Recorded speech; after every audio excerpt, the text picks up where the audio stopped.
ازيكم عاملين ايه؟ حابب بس اتكلم على كذا نقطة كده بالنسبة لماتش الاهلي الاخير.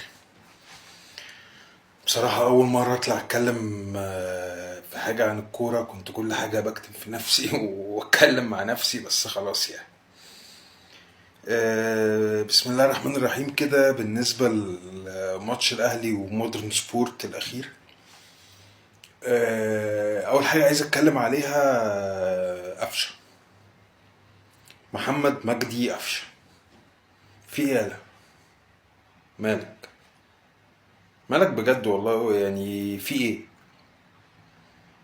مش تفكك بقى من شغل الباليه والباليه المائي اللي انت بتعمله في نص الملعب والكلام ده؟ انت وظيفتك يا باشا ان انت تحرك الفرقة لقدام، تاخد الفرقة من ورا لقدام، تستلم وتسلم لقدام وتطلع لعيبتك لقدام.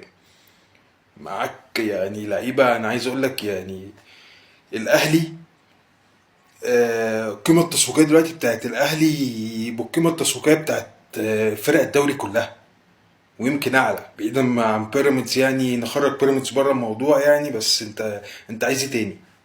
فهمني كده، انت عايز ايه تاني؟ كفايه ابوس ايدك، كفايه ابوس ايدك. احنا ماشيين بعلاج. هتقف تترقص لي في وسط الملعب وتستخبى ورا اللعيبه والكلام ده؟ خلاص يعني احنا تعبنا، بامانه والله تعبنا. تاني حاجه عايز اتكلم فيها محمد هاني. انت ابن النادي وكل حاجه واهلاوي من صغرك وشاب كيوت كده وامور، وعارفين ان انت اهلاوي وكل حاجه، بس يعني ابوس ايدك. كفايه، كفايه بجد، كفايه. احنا تعبنا. انت ممكن تبقى اهلاوي في اي حاجه تانية، عندك كرة مية، روح العب باسكت، روح العب بلياردو في الاهلي، العب اي حاجه تاني. كفايه والنبي تتش، والنبي كفايه تخش التتش تاني، عشان يعني خلاص خلاص بامانه يعني. تالت حاجة عايز اتكلم عليها ريفيرو. بص يا نجم، احنا مش في ناشونال جيوغرافيك. شغل البصة من تحت دي كأنك بتبص على أسد بيفترس فريسة والكلام ده في الغابة والكلام ده، يعني احنا تعبنا. بعد إذنك عايزين نشوف تاكتكس، وعايزين نشوف لعيبة بتلعب كويس.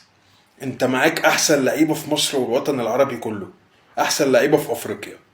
ف يعني نعمل لك ايه تاني؟ هنشتري لك مين؟ يمين يامال؟ انا مش فاهم هنجيب لك مين تاني؟ حط تشكيل عدل. ليه ديانج ما بيلعبش؟ ليه ديانج ما يمسكش ستة لوحده؟ وحط قدامه اتنين يا عم، حط تريزيجيه ومحمد علي بن رمضان، وعندك وينجين بن شرقي وزيزو، وحط واحد فيرورد وخلاص. لكن شغل تنزل لي قفشه يرقص لي في نص الملعب ومش عارف تنزل لي مين والكلام ده، احنا تعبنا، تعبنا. ابوس ايدك، كفايه قفشه وكفايه محمد هاني.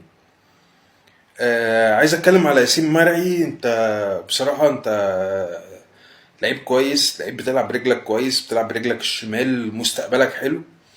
عايز بس اقول لك يعني اهم حاجة بس يعني الثقة، بس يعني تثق في نفسك اكتر من كده، وانت لعيب حلو وجاي، وكلنا يعني متأملين في خير يعني. ده بالنسبة لماتش الاهلي ومودرن سبورت. اتمنى ما اشوفش التهريج اللي كان بيحصل في كاس العالم واول ماتش في الدوري ده تاني.